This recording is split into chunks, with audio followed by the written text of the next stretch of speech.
My brother made me sleep on couch. When I lost my job, telling everyone I'm the family leech. When his wife found his dating app, guess whose messages I'd been saving for 6 months? I lost my job 6 months ago. The company I'd worked at for 10 years underwent massive changes, and suddenly I was among hundreds let go. With the current economy, my savings disappeared faster than I expected, mostly into my apartment's ridiculous rent. After 3 months of rejections and dwindling funds, I had to make the hardest call of my life, asking my older brother Nolan if I could crash at his place temporarily. Nolan is the successful sibling. Nice house in the suburbs, BMW in the driveway, and the kind of smugness that only comes from thinking you're better than everyone else. But he's my brother, and his wife Alice is genuinely one of the sweetest people I know. So when he agreed to let me stay, I was relieved. That relief lasted exactly 3 days. First red flag. Nolan insisted I sleep on their living room couch despite having a fully furnished guest room. His reason? We need to keep it ready for actual guests. Ouch. But I was desperate, so I swallowed my pride and accepted it. The real fun started during week 2. Nolan began making these little comments during dinner. You know, Ruby, at your age, most people have their lives figured out. Or my personal favorite. It's interesting how some people just can't handle adult responsibilities. Alice would shoot him looks, but he'd just smile that condescending smile of his. Then came the family gossip.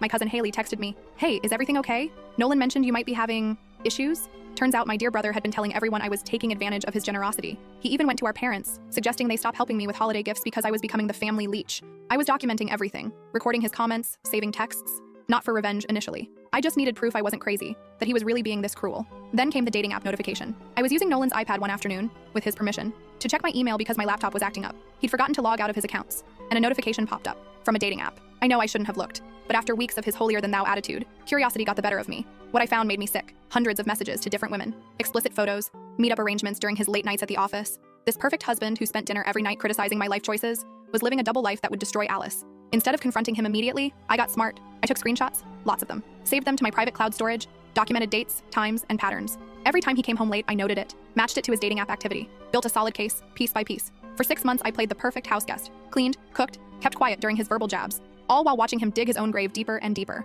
The hardest part was seeing Alice's face when he'd come home late, knowing what I knew. But I needed to be strategic. I needed a job lined up before I could risk being kicked out. Last week, everything aligned perfectly. During our monthly family dinner at our parents' house, Nolan was in rare form. He started his usual routine about my unemployment, but this time went further, suggesting I might be stealing from them. That's when Alice spoke up, her voice shaking. "Actually, I found something strange on your iPad today, honey." The look on Nolan's face was priceless. Before he could speak, I pulled out my phone and started playing my collection of his degrading comments. Then, while everyone sat in shocked silence, I pulled up the dating app screenshots. 6 months worth. "Since we're talking about taking advantage," I said, "let's discuss how you've been taking advantage of your wife's trust." Alice broke down crying. Mom nearly fainted. Dad, who's always seen Nolan as the golden child, just sat there, mouth open. Nolan tried claiming the messages were fake, but I had timestamps, photos he'd taken inside his office, hotel receipts he'd saved in his cloud.